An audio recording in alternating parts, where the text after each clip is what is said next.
Yes, Kenya. Tamu sana, tamu sana, tamu sana, yes.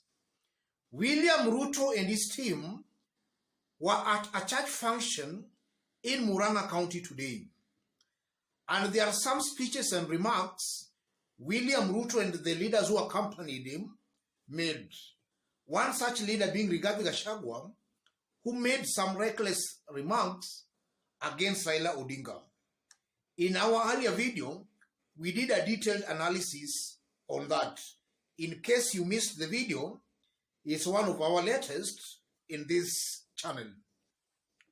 In this video right now, I want us to have a look at the remarks made by William Ruto himself, for the remarks are going to form the basis of our analysis and discussion right now. The youth who were working in the Kazi Mtaani initiative will now be employed to plant trees. And then William Ruto again says, the church faced a lot of trouble in the previous government. I want to apologize to the church on behalf of the government that I formed with Uhuru Kenyatta. Places of worship are sacred and no government will go and interfere. William Ruto, 30th October 2022.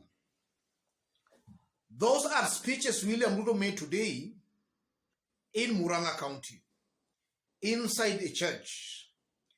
As usual here, I want us to dissect those remarks by William Ruto to see what they mean politically. If you are watching us for the very first time, subscribe, give this video a like. Yes. Just some few days ago, William Ruto was launching some housing units in Kibra constituency, Nairobi, where he made it very clear to the whole nation that he had abolished Kazi Mtaani, and that those who are working under Kazi Mtaani will now be constructing the housing units. That was William Ruto some few days ago in Kibra. And William Ruto also took that opportunity to announce to the whole country that he had dropped Kazi Mtaani. And he demeaned Kazi Mtaani kama mambo zamani, outdated. Hii kazi ya kuokota takataka hapa na pale, hapana. That was William Ruto some few days ago. Listening to William Ruto now in Murang'a, saying that those who are under Kazi Mtaani will now be planting trees, I just don't know whether William Ruto is now making a U-turn from what he said in Kibra. Because in Kibra, he made it very clear that those who are under Kazi Mtaani will be constructing the housing units. And now in Murang'a is saying they will be planting trees. And if you look at the kind of jobs Kazi Mtaani individuals were doing, those who are working under Kazi Mtaani, I believe that planting of trees, cleaning environment, those were also part of Kazi Mtaani. So I don't know again whether William Ruto is reinstating Kazi Mtaani here. Because planting of trees, if you look at the nature these people are doing under Kazi Mtaani, planting of trees easily falls within the kind of jobs they were doing. So I don't know whether William Ruto is reinstating Kazi Mtaani. And this just shows the kind of confusion in William Ruto's government. William Ruto has no clear plan on how he wants to push the country forward. I'm seeing total confusion.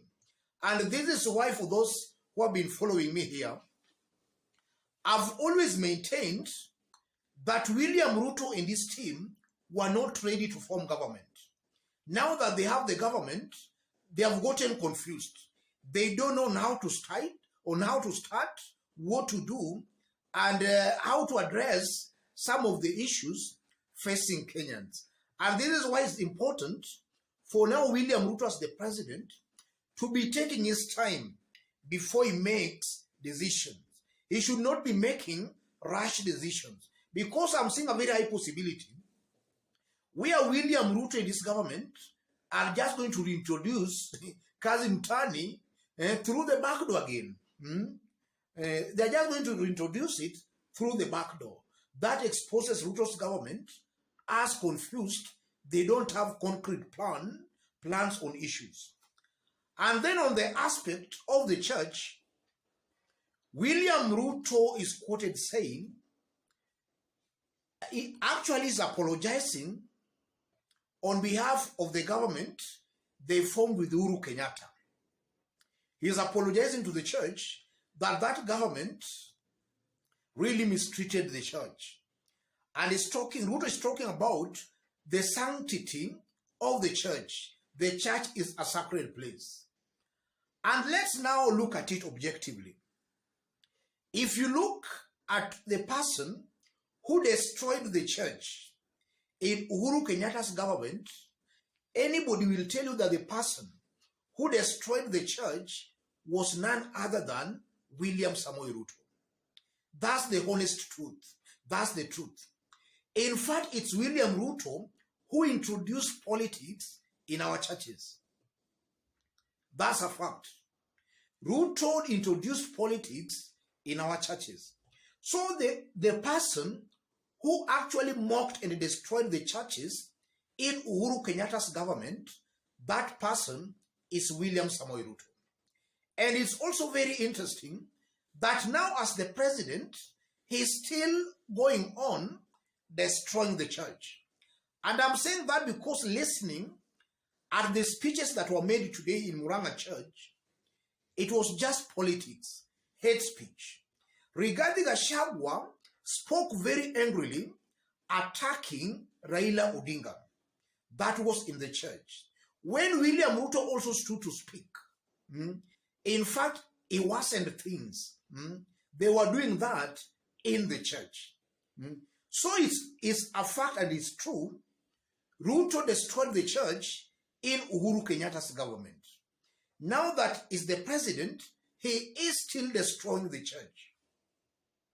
That's a fact. So those remarks by William Ruto, I consider those remarks as hypocritical and not honest. And now as the president, William Ruto should measure on what he says. He should not be exposing himself to such kinds of remarks. If he says Uhuru Kenyatta's government mistreated and destroyed the church, while we all Kenyans know that it's William Ruto who used the church as a podium to attack his political opponents, and that's exactly what he has been doing as the president. So far, we have seen William Ruto and his team going around the country, especially masquerading as if they're attending some church functions. Those church functions then turns out into political functions. So, Mr. President, if at all you're listening to me, is that not destroying the church when you attend a church function and then you reduce that church function into a political function? In fact, you are destroying the church. You are actually defiling the sanctity and the sacredness of the pulpit. That's a fact, Mr. President. As I conclude, ladies and gentlemen, those remarks by William Ruto and Rigathi Gachagua today shows the kind of confusion, hypocrisy, and dishonesty in William Ruto's government. This is a government of dishonest leaders. They are not honest with Kenyans. They are also not honest with themselves. But above all, it shows clearly William Ruto has no plan on addressing the issues facing Kenyans.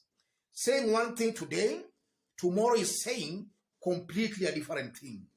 Talking of dropping Kazi Mtaani in Nairobi, if he goes to Murang'a, it's as if he's reventing Kazi Mtaani. Yes. So that's what I'm seeing here, ladies and gentlemen. Let me stop it there. But in case you are watching us for the very first time, subscribe, give this video a like. And to our fans and subscribers here, I'm very much humble, very grateful for the kind of support you are giving me here. God bless you. God bless Kenya. Any other person who wants to support our channel, I've pinned my number on the comment section. Contact me through the number or feel free to channel in any contribution to the number. Let's meet in our next analysis. Thank you.